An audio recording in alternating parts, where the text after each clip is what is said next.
एक संकेत संभवतः इन दिनों में या पूर्व में कभी हुआ था कि जब जब ये मोह की वृत्ति हावी होती है, कर्तव्य से पीछे करती है।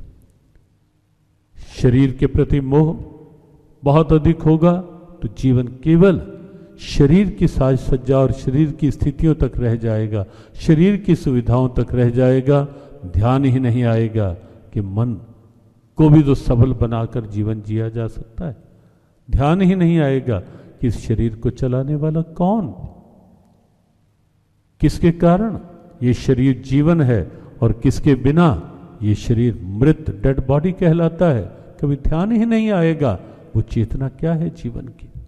और आप देखें अधिकतर आज का पूरा विश्व विज्ञान जो है, वर्ल्ड मेटेरियलिस्टिक साइंस जो है, केवल यहीं तक तो सिमटी हुई है ना, बस शरीर, शरीर की सुविधाएं, स्टैंडर्ड ऑफ लिविंग, वहीं तक। लेकिन शरीर की चेतना क्या?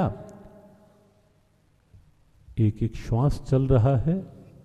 जो पूछते हैं क्या आवश्यकता है परमात्मा की, कहां परमात्मा, कौन परमात्मा? अरे भाई, तेरा एक एक श्वास परमात्मा की कृपा की अमानत है। ये पूछते हो कि परमात्मा कहां है? परमात्मा के बिना एक श्वास भी चल सकता है क्या? कोई कितना बड़ा वैज्ञानिक हो, डॉक्टर हो, कोई कितना बड़ा धनाढ्य हो, कोविड में हमने देखा थोड़ी थोड़ी प्राणवायु, ऑक्सीजन के लिए कैसे लोग तरसते चले गए। तिजोरियां भरी थी, धरी रह गई।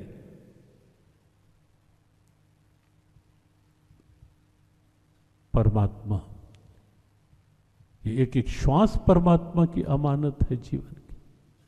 और इसीलिए आवश्यक है कि जीवन के तत्व को समझकर जीना, जीवन के महत्व को समझ करके जीवन को जीना।